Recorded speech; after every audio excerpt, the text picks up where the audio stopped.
मैं Puneet Kumar Shukla, assistant professor, JP शिक्षक प्रशिक्षण महाविद्यालय, बिहार शरीफ, नालंदा से। जैसा कि आज बीएड प्रथम वर्ष course 6 gender school and society, लिंग विद्यालय और समाज पाठ्यक्रम में और डीएलएड के विद्यार्थी डीएलएड प्रथम वर्ष कोर्स 6 के दोनों छात्रों के लिए आज जो विषय लेके आया हूँ, दोनों के लिए विद्यार्थियों के लिए महत्वपूर्ण है।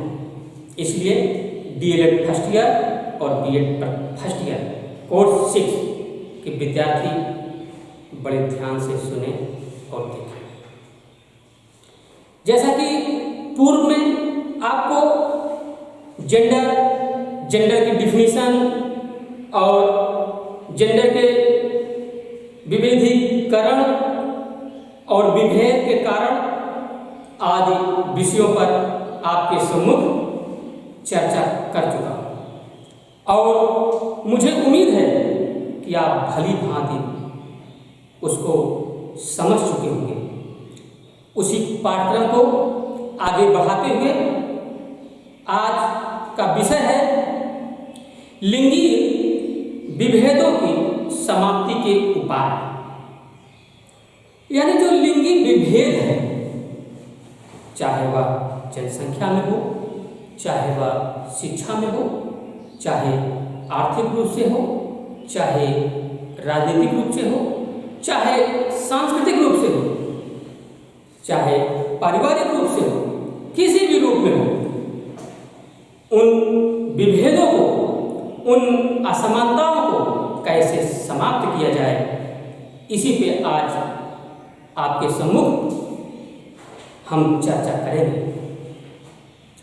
जैसा कि आपको पहले भी बता चुका हूं कि जब तक लिंगी विभेद समाज में, परिवार में, देश में समाप्त नहीं होगा, तब तक हम एक अच्छे देश की, एक अच्छे समाज की, एक अच्छे परिवार की कल्पना नहीं कर सकते। इसलिए अगर अच्छे देश, अच्छे परिवार, अच्छे समाज की कल्पना करना है तो हमको महिला और पुरुष को, दोनों को ही समान दृष्टि से देखना होगा, क्योंकि दोनों ही देश के विकास में महत्वपूर्ण भूमिका और योगदान निभाते हैं। क्योंकि जब तक महिला शिक्षित नहीं होगी, तब तक एक अच्छे परिवार की, एक अच्छे देश की, अच्छे समाज की विकास की नहीं कर सकता है। इसलिए महिलाओं को भी जागरूकता लाना होगा। महिलाओं में जो, पुरुषों में जो असमानता है, उन असमानताओं को, उन विभेदों को समाप्त करना होगा। तभी हम एक अच्छे समाज की और परिवार की कल्पना कर सकते हैं। जैसा कि महिला और पुरुष परिवार और समाज और देश के लिए उतने ही महत्वपूर्ण हैं जितने साइकिल को गतिमान करने के लिए एक स्थान से दूसरे स्थान पर पहुंचने के लिए साइकिल के 2 चक्के होते हैं। क्योंकि उनमें से अगर एक भी चक्का खराब हो गया या अस्वस्थ हो गया या गायब हो गया तो पहले चक्के का अस्तित्व नहीं रह जाएगा। ठीक उसी प्रकार से समाज में, परिवार में महिला और पुरुष का महत्वपूर्ण योगदान माना जाता है। क्योंकि यह भी कहा गया है कि महिलाएं ही अपने बच्चों को अच्छा संस्कार, अच्छा नैतिक, अच्छा गुण प्रदान करती हैं। क्योंकि बच्चे की प्रथम गुरु उसकी माता होती है। अब जब माता ही नहीं होगी तो बच्चे का अच्छा विकास, अच्छा नैतिक कैसे होगा? इसलिए एक महिला को देवी कहा गया है, लक्ष्मी कहा गया है, सरस्वती कहा गया है। इन्हीं लक्ष्मी सरस्वती का अगर हमारे समाज में अकाल हो जाएगा, अगर जनसंख्या में कमी हो जाएगी, तो किसी की बहन नहीं होगी, किसी की पत्नी नहीं होगी, किसी की माँ नहीं होगी, किसी की पुत्री नहीं होगी। तो ये कैसी विडंबना है। इसलिए आइए हम सब दृढ़ संकल्प होकर यह प्रतिज्ञा करते हैं कि समाज में जो असमानता है, जो विभेदीकरण है, उसको समाप्त करना होगा और समाप्त करने के बाद ही एक अच्छे समाज का निर्माण हो सकता है। आइए हम अपने विषय पे आते हैं और लिंगी विभेदों के समाप्ति के उपायों पर चर्चा करते हैं। आइए आपको चित्र के माध्यम से मैं यह दिखाना चाहता हूँ, यह प्रदर्शित कर रहा हूँ कि लिंगी विभेदों को समाप्ति के बहुत सारे उपाय हैं, पर उनमें से कुछ प्रमुख उपाय जो बहुत ही महत्वपूर्ण माने जाते हैं, उन्हीं पे मैं आपके सम्मुख चर्चा करूंगा। आइए चित्र के माध्यम से आप देखिए और समझिए। सबसे पहले लिंगी विभेदों की समाप्ति के उपाय। लिंगी विभेदों के समाप्ति के उपाय निम्नलिखित। लिंगी विभेद क्या है? लिंगी असमानता, लड़के और लड़कियों में जो असमानता है, चाहे वह जनसंख्या की दृष्टि से हो, चाहे आर्थिक दृष्टि से हो, चाहे राजनीतिक दृष्टि से हो, चाहे किसी भी प्रकार से हो, बहुत सारे हैं। तो इसलिए आइए देखें। सबसे पहला जनशिक्षा का प्रसार। पर जनशिक्षा के प्रसार पर चर्चा करने से पहले मैं कुछ राज्यों का नाम लूंगा जहां महिलाओं की जनसंख्या दिनों दिन घटती जा रही है। जैसे भारत में शिक्षा तथा साक्षरता में वृद्धि तो दर्ज की जा रही है, परंतु लिंगी विभेदों के संबंध में यह स्थिति अभी भी चिंताजनक बनी है। बालकों और बालिकाओं में कई प्रकार के विभेद प्रचलित हैं, जिससे आधी आबादी के मस्तिष्क का यानी महिलाओं का सही उपयोग देश की प्रगति में, देश के विकास में नहीं हो पा रहा है। वर्तमान में कई सारे प्रयास सरकारी, अर्ध सरकारी तथा समाज सेवी उपक्रमों द्वारा किए जा रहे हैं। लिंगी विभेदों के कारण स्त्री पुरुष अनुपात की खाई दिनों दिन बढ़ती जा रही है और इसी खाई में भारत देश के कुछ राज्य, कुछ प्रदेश जैसे हरियाणा, राजस्थान, पंजाब आदि राज्यों में यह स्थिति और भयानक हो जा रही है, क्योंकि वहाँ पर दिनों दिन लड़कियों की संख्या कम होती जा रही है। यह एक चिंता का विषय है। आइए, इसलिए जन शिक्षा का प्रसार पहला पॉइंट। इसलिए जन शिक्षा का, जन मीन्स लोग, आज लोगों में शिक्षा का प्रचार प्रसार बहुत महत्वपूर्ण है,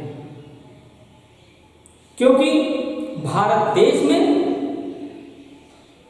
75% जनता ग्रामीण क्षेत्रों में रहती है। तो जब 75% जनता ग्रामीण क्षेत्रों में रहती है तो उनको प्रचार प्रसार के माध्यम से बताना होगा कि शिक्षा बहुत ही महत्वपूर्ण है और शिक्षा के माध्यम से उनको जागरूकता लाना होगा, यानी उनमें शिक्षा का प्रचार प्रसार करना होगा कि लड़के और लड़कियां समाज के लिए दोनों ही महत्वपूर्ण माने जाते हैं। दोनों को ही पढ़ाना बहुत उचित है और प्रचार प्रसार के माध्यम से उनको यह शिक्षित करना होगा कि लड़कियों को भी लड़कों के समान ही देखा जाए। अगर लड़कियों की जनसंख्या कम हो जाएगी तो लड़कों का विवाह भाई बहन, पति पत्नी, माता पुत्र आदि संबंधों में कमी आ जाएगी। इसलिए प्रचार प्रसार के माध्यम से गरीब जनता को, गरीब किसानों को हमें बताना होगा, प्रचार प्रसार के माध्यम से उनको जागृत करना होगा कि लड़के और लड़कियां दोनों ही हमारे लिए महत्वपूर्ण हैं और यह दोनों लड़के और लड़कियां ईश्वर की एक अच्छी कृति है, क्योंकि इनका सम्मान किया जाना अति आवश्यक है। इसलिए यह प्रचार प्रसार करना अति आवश्यक है कि लड़के और लड़कियों की सहभागिता बराबरी, चाहे जिस रूप में, चाहे जनसंख्या के रूप में हो, चाहे शिक्षा के रूप में हो, चाहे आर्थिक के रूप में हो, चाहे सांस्कृतिक के रूप में हो, किसी भी रूप में, सब में इनको भी बराबरी का होना अति अनिवार्य है। क्योंकि अगर बराबर नहीं होंगी, असमानता उत्पन्न होगी, तो समाज में विभिन्न प्रकार के व्यवस्थाएं चरमरा जाएंगी। इसलिए शिक्षा के माध्यम से लोगों को जागरूक करना होगा। ये हो गया। अब आइए दूसरा है आपका जागरूकता लाना। लोगों में जागरूकता लाना होगा कि बालक और बालिका समाज के दो अभिन्न हिस्से हैं। दो जरूर हैं, पर दोनों ही महत्वपूर्ण हैं। ठीक उसी प्रकार से जिस प्रकार से एक शरीर होता है और शरीर को चलाने के लिए आत्मा होना चाहिए, ठीक उसी प्रकार से अगर मनुष्य यानी पुरुष अगर शरीर है तो महिला उस पुरुष के शरीर की आत्मा है। अगर शरीर होगा, अगर ये पंच तत्व शरीर होगा और इसमें अगर आत्मा नहीं है तो इस शरीर का कोई अस्तित्व नहीं होगा। ठीक उसी प्रकार के लिए समाज के लिए, परिवार के लिए, देश के लिए महिला और पुरुष दोनों का होना अति आवश्यक है। हमें जागरूकता समाज में लाना ही होगा और सबको बताना होगा कि जिस प्रकार से पुरुषों को शिक्षा दीक्षा, आर्थिक संपन्नता, लालन पालन, खान पान अच्छी चीज़ों से व्यवस्थित करते हैं, ठीक उसी प्रकार से लड़कियों को भी इन सब चीज़ों की आवश्यकता है। लड़कियों को भी वह सभी चीज़ उपलब्ध कराई जाए, मुहैया कराई जाए जो लड़कों को दिया जाता है। अगर लड़कियों को नहीं दिया जाएगा तो लड़कियों की संख्या दिनों दिन घट जाएगी और जब संख्या घट जाएगी तो हमारा समाज अच्छे ढंग से संचालित नहीं हो पाएगा, क्योंकि परिवार को संचालित करने में दोनों का सहभागिता अवश्य होती है। अगर महिलाएं नहीं होंगी तो सोचिए समाज में क्या क्या अव्यवस्थाएं हो जाएंगी। जैसे मैं आपको बताता हूं, अगर महिला नहीं हुई तो समाज में बहुत सारी परेशानियां, दिक्कतें हो जाएंगी। जैसे बालक और बालिका अनुपात में कमी हो जाएगी, बालक और बालिका के अनुपात में कमी हो जाएगी, सामाजिक व्यवस्था में गड़बड़ी हो जाएगी, विवाह हेतु कन्या का नहीं मिलना हो जाएगा, स्त्री नहीं होगी तो पुरुष का भी कोई महत्व समाज में, परिवार में नहीं रहेगा। अगर बालिकाएं नहीं होंगी, लड़कियां नहीं होंगी तो बालिकाओं के न होने से प्रेम, दया, त्याग, सहानुभूति, ममतामयी आदि गुण का अभाव हो जाएगा। कहाँ से? परिवार और समाज से।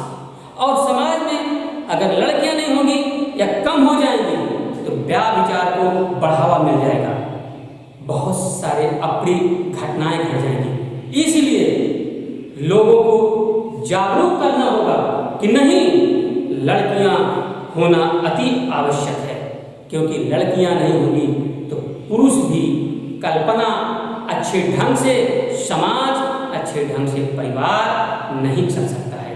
इसलिए लड़कियों का होना अति आवश्यक है।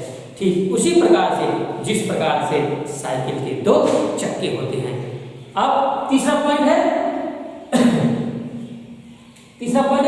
भ्रूण हत्या रोकने हेतु कठोर प्रावधान एवं पालन। तीसरा है भ्रूण हत्या रोकने हेतु कठोर प्रावधान एवं पालन। ठीक है ना। तो आज आप देखते होंगे कि हमारे समाज में भ्रूण हत्या हेतु बहुत सारे कठोर नियम कानून बनाए गए हैं, फिर भी उन कठोर नियम और कानून का कोई पालन नहीं कर रहा है, सिर्फ कागजों में ही सीमित रह गया है। इसलिए हमें लोगों को जागरूक करना होगा कि कन्याओं का लिंगी जांच जब कराते हैं, अगर गर्भ में बेटी है तो उसका भ्रूण हत्या नहीं करना चाहिए, क्योंकि भ्रूण हत्या करने से बेटियों की क्षति हो रही है, बेटियों की संख्या दिनों दिन घटती जा रही है। यह समाज के लिए, यह परिवार के लिए बहुत ही शोचनीय है। अगर ऐसा ही रहा तो एक दिन लड़कियों की अकाल पड़ जाएगी। इसलिए यह जो भ्रूण हत्या रोकने हेतु जो कठोर प्रावधान, जो नियम बनाए गए हैं, इनको कठोरता के साथ पालन करना चाहिए और कठोरता के साथ नियम को फॉलो कराया जाए। अगर कोई भ्रूण हत्या का जांच कराता है और भ्रूण हत्या का अगर भ्रूण को नष्ट करवाता है तो उसको कठोर से कठोर, चाहे वह माता पिता हो, चाहे वह डॉक्टर हो या क्लिनिक के अन्य कोई सदस्य हो, उनको ज़्यादा से ज़्यादा कठोर से कठोर दंड दिए जाए। शेष इसी के आगे अगला टॉपिक कल आपको बताएंगे। धन्यवाद।